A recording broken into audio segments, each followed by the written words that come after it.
Growing up in India, like many of you, I got my first telephone when I was 12. In my case, it turned out to be a rotary phone, so it wasn't that great for selfies, but I still loved to call my friends, play with it, and sometimes take it apart. That telephone cemented my fascination with technology. I remember in my parents' house in Chennai, reading about the invention of the transistor at Bell Labs. Of course, that initial invention helped found what became known as Silicon Valley, and out of that came companies like Fairchild Semiconductor and Intel, and all the computers and software that we all use today. You can draw a direct line from that invention to the technology that powers your Twitter feed or your WeChat messages today. I remember reading about that and thinking, it's the idea that matters. It didn't matter where you come from or what your background is. One revolutionary idea, one brilliant. If at some point in your life, you have to work with people where you feel a bit insecure, right? That's essential because that means you're working with people who are better than you and who are pushing you, right? And so I always encourage, if you actually feel very secure in what you do, that means you're doing something comfortable and you're not pushing yourself. And so there are many times I've felt working with people in a group, am I doing enough? These people seem much better than me, and I think that's an inherent part of learning. One of the great things about India is this tremendous interest in education. People talk about it all the time. Most parents aspire for this for their children. And so I think it's a great foundation we have as a country.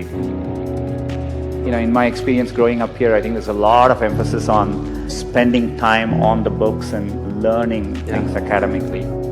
I think there's a lot of pressure to follow set lanes throughout your career. You're in high school, you're thinking about college.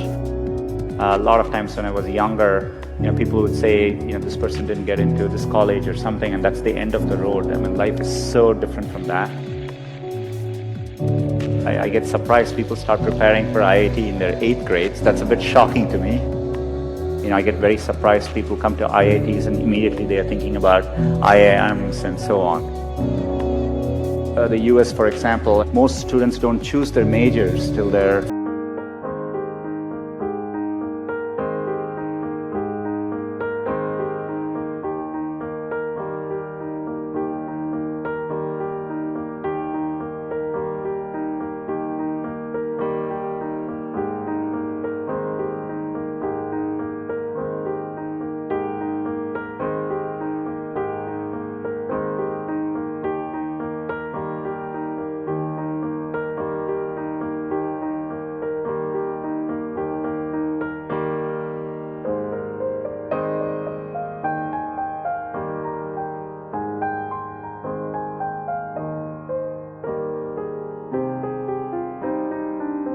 not up to what happens outside of you, and I think it's important to keep that in mind and take the long-term view. Some point in your life, you have to work with people where you feel a bit insecure, because that means you're working with people who are better than you and who are pushing you. If you actually feel very secure in what you do, it means you're doing something comfortable and you're not pushing yourself. There are many times I've felt working with people in a group, am I doing enough? These people seem much better than me, and I think it's an inherent part of learning. And as a leader, I think it's really important to build organizations where people actually want to work together and trusting them to doing the right thing. And as a leader, it's less about trying to be successful and more about to make those people successful. You will have many opportunities to reinvent yourself, and so so I think it's worthwhile taking risks and trying to do something you're really excited by. And if the first attempt you don't do it, you can try again, and things tend to work out in the long run. It is important to be well-rounded. I would encourage people to try different things, take some risks, follow their passions a little bit more, enjoy what you're doing. And what matters most is loving what you're doing and trying to do well at it.